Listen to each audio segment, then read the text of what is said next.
Bismillahirrahmanirrahim. Assalamualaikum warahmatullahi wabarakatuh. Apa kabar nak Ustazah pada pagi hari ini? Semoga dalam kondisi sehat nak ya. Walaupun cuaca hujan seperti ini, tapi tidak mengurangi semangat kita untuk tetap belajar. Ya nak Ustazah, hari ini bersama Ustazah Rina kita lanjutkan pembelajaran kita, yaitu pada pembelajaran IPA tema 1, yaitu tentang selamatkan makhluk hidup. Sekarang kita akan melanjutkan pelajaran kita, yaitu tentang perkembangbiakan generatif pada hewan. Sebelumnya kita sudah membahas tentang perkembangbiakan pada tumbuhan, yaitu perkembangbiakan secara generatif dan perkembangbiakan secara vegetatif. Hari ini kita akan membahas tentang perkembangbiakan generatif dan juga perkembangbiakan secara vegetatif pada hewan. Apakah anak Ustazah masih ingat apakah yang dimaksud dengan perkembangbiakan generatif? Oke. Ya, benar. Jadi, perkembangbiakan generatif adalah perkembangbiakan yang melibatkan induk jantan dengan induk betina. Nah, sekarang pada hewan, perkembangbiakan generatif juga melibatkan induk jantan dan juga induk betina. Artinya terjadi peleburan sel kelamin jantan dengan sel kelamin betina sehingga dihasilkan individu baru. Sekarang kita lihat jenis-jenis perkembangbiakan generatif pada hewan. Ada 3, yaitu yang pertama yaitu perkembangbiak secara ovipar atau bertelur. Nah, kemudian yang kedua adalah secara vivipar atau beranak atau disebut juga dengan melahirkan. Yang ketiga yaitu perkembangbiakan secara ovovivipar. Nah, apa itu ovovivipar? Gabungan antara ovipar dengan vivipar, yaitu bertelur dan beranak atau melahirkan. Oke, sekarang kita akan lanjutkan pembahasannya satu persatu ya. Kita akan membahas tentang ovipar atau bertelur. Oke, maksudnya hewan yang berkembang biak secara bertelur ini itu juga menghasilkan embrio, di mana embrio atau calon anak ini berkembangnya di dalam telur. Telur itu yang memiliki cangkang yang keras. Nah, kemudian telur tersebut dikeluarkan dari induknya. Kemudian telur itu dierami oleh induk betinanya hingga menetas, sehingga dihasilkan individu baru atau anak dari hewan tersebut. Apa contohnya hewan bertelur? Ini mudah ya. Dalam kehidupan kita sehari-hari banyak kita temui perkembangbiakan hewan dengan cara bertelur. Ini perwakilannya aja ya. Ini contohnya ada burung, ada pinguin, ada juga penyu. Nah, itu bisa mencari contoh-contoh yang lainnya. Sekarang kita lanjutkan yang kedua, yaitu vivipar atau melahirkan. Nah, kalau melahirkan juga kita sering ya temukan contoh hewan yang berkembang biak dengan cara melahirkan. Nah, melahirkan berarti embrionya berkembang di dalam rahim induknya. Berbeda tadi dengan bertelur ya. Kalau bertelur itu dikeluarkan dulu, kemudian dierami, kemudian baru menghasilkan individu baru. Kalau yang melahirkan berarti embrionya atau anaknya berkembang di dalam perut induknya. Kemudian dikeluarkan dari tubuh induknya dengan cara dilahirkan.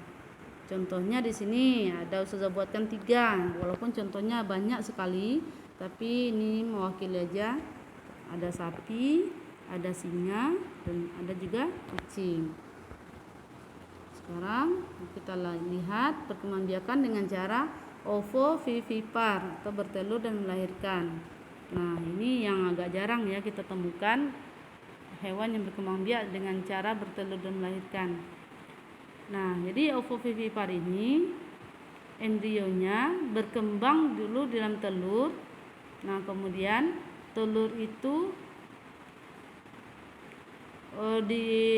tetap berada dalam tubuh induknya hingga menetas. Nah, setelah dia menetas, kemudian baru dikeluarkan dari tubuh induknya dengan cara dilahirkan. Nah, berbeda ya contohnya dengan burung tadi. Nah, kalau burung itu telurnya dikeluarkan, kemudian dierami, kemudian baru menghasilkan individu. Kemudian kalau dia seperti kucing, sapi, kalau itu embrionya berkembang dalam tubuh kemudian dikeluarkan. Nah, sementara kalau yang betul melahirkan ini, dia menghasilkan telur. Nah, telurnya tetap berkembang dalam tubuh hingga dia menetas. Setelah menetas kemudian baru dikeluarkan dengan cara dilahirkan. Nah, ini contoh hewannya seperti ada ikan pari dan ada juga platypus. Itulah beberapa perkembangbiakan secara generatif. Sekarang akan kita lanjutkan yang poin keduanya, yaitu perkembangbiakan hewan secara vegetatif. Nah, vegetatif antum masih ingat kan apa artinya? Oke, bagus sekali. Jadi perkembangbiakan secara vegetatif itu berarti tidak melibatkan induk jantan dengan induk betina. Berarti dia berkembang biak dengan cara apa? Nah, itu kita mau lihat. Ada 3 cara perkembangbiakan secara vegetatif. Yang pertama yaitu secara bertunas. Yang kedua yaitu dengan cara fragmentasi. Yang ketiga yaitu dengan cara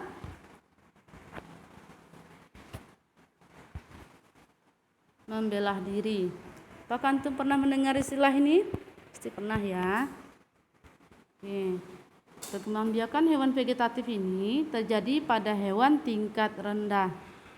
Jadi berbeda dengan perkembangbiakan generatif tadi. Perkembangbiakan vegetatif itu terjadi pada hewan tingkat rendah, contohnya hewan bersel satu. Oke, kita lihat apa arti dari perkembangbiakan vegetatif dengan cara bertunas.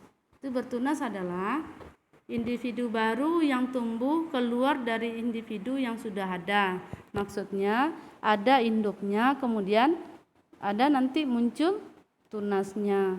Nah, itu tunasnya itu nanti akan berkembang menjadi anak atau individu baru. Nah, apa contoh hewan yang berkembang biak dengan cara bertunas? Itu di sini ada contohnya adalah hidra, ada anemon, dan ada juga ubur-ubur. Pernah lihat kan hewannya? Oke, nanti Ustazah akan lihatkan contoh gambar hewan-hewan yang berkembang biak secara bertunas. Dan kita lanjutkan bagian yang kedua yaitu fragmentasi. Apa itu fragmentasi? Nah, fragmentasi adalah pematahan tubuh menjadi beberapa bagian kemudian diikuti dengan pertumbuhan kembali bagian-bagian tubuh yang hilang atau disebut juga dengan regenerasi, sehingga dihasilkan individu yang lengkap kembali. Nah, apa contoh hewannya? Nah, ini contohnya adalah cacing planaria, ada juga bintang laut. Kalau kita potong kepalanya cacing planaria, nanti akan tumbuh kepalanya. Kalau kita potong ekornya, nanti juga akan tumbuh ekornya. Nah, begitu juga dengan bintang laut. Dia akan menghasilkan individu baru dari bagian yang terpotong tadi. Dan kita lanjutkan poin yang ketiga, yaitu perkembangbiakan vegetatif secara membelah diri. Nah, apa itu membelah diri? Ngeri ya, tubuhnya dibelah. Jadi membelah diri itu adalah membagi tubuhnya menjadi 2 bagian yang ukurannya yang sama besar, sehingga sulit dibedakan mana yang induk dan mana yang anaknya. Nah, apa contoh hewannya berkembang biak dengan membelah diri ini? Yaitu seperti ada amuba, ada paramecium, dan ada juga euglena. Jadi hewan-hewan yang sudah sebutkan tadi adalah hewan bersel satu yang disebut juga dengan hewan tingkat rendah. Nah, sekarang mari kita lihat contoh gambar dari hewan-hewan yang kita bahas tadi. Oke, sekarang pertama adalah hewan yang berkembang biak dengan cara bertunas. Yang pertama adalah hidra. Nah, hidra ini antum lihat ada bagian bawahnya itu menonjol sedikit. Itu adalah tunas. Nah, tunas itu nanti akan lepas, nanti berkembang menjadi individu baru. Nah, yang kedua ada anemon. Sering lihat anemon kan? Nah, kalau kita lihat film kartun atau misalnya kita pergi menyelam ke laut, nah kita akan melihat berbagai macam anemon dan yang berbagai warna. Nah, kemudian juga ada ubur-ubur. Itu adalah contoh hewan yang berkembang biak dengan cara bertunas. Sekarang kita lanjutkan. Hewan yang berkembang biak dengan cara fragmentasi, ya ini dia, cacing planaria. Kalau kita potong ekornya, dia akan bagian tubuhnya akan tumbuh kembali sempurna menjadi individu baru, dan ekornya juga akan tumbuh juga menjadi individu baru. Jadilah dia 2 buah individu baru. Yang pertama bagian kepala badannya tumbuh sempurna, kemudian yang ekornya juga akan berkembang, kemudian tumbuh kepalanya. Nah, sehingga menjadi individu baru. Nah, bintang laut juga seperti itu. Kalau dipotong kakinya satu, dia akan tumbuh kakinya itu menjadi ada tumbuh badannya, tumbuh kakinya yang lain sehingga lengkap menjadi 5 kembali. Nah, sementara bagian yang terpotong tadi dia akan tumbuh lagi menjadi individu baru. Oke, sekarang kita lanjutkan. Ini contoh hewan yang berkembang biak dengan cara membela diri. Ada amuba, ada paramecium, dan juga ada euglena. Oke, itu pembahasan kita pada pagi hari ini tentang perkembangbiakan vegetatif dan juga perkembangbiakan generatif. Oke, untuk lebih jelasnya antum bisa mencari referensinya melalui internet atau bisa juga lihat YouTube sehingga antum lebih paham mana-mana hewan yang berkembang biak dengan cara generatif dan juga secara vegetatif. Oke, untuk hari ini kita cukupkan pembelajarannya. Kita akhiri dengan lafaz hamdalah, alhamdulillahirabbil alamin, dan doa kafaratul majlis, subhanakallahumma wa bihamdika asyhadu an la ilaha illa anta astaghfiruka wa atubu ilaik.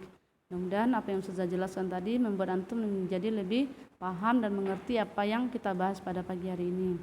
Oke, sudahi dengan mengucapkan billahi taufiq wal hidayah. Assalamualaikum warahmatullahi wabarakatuh.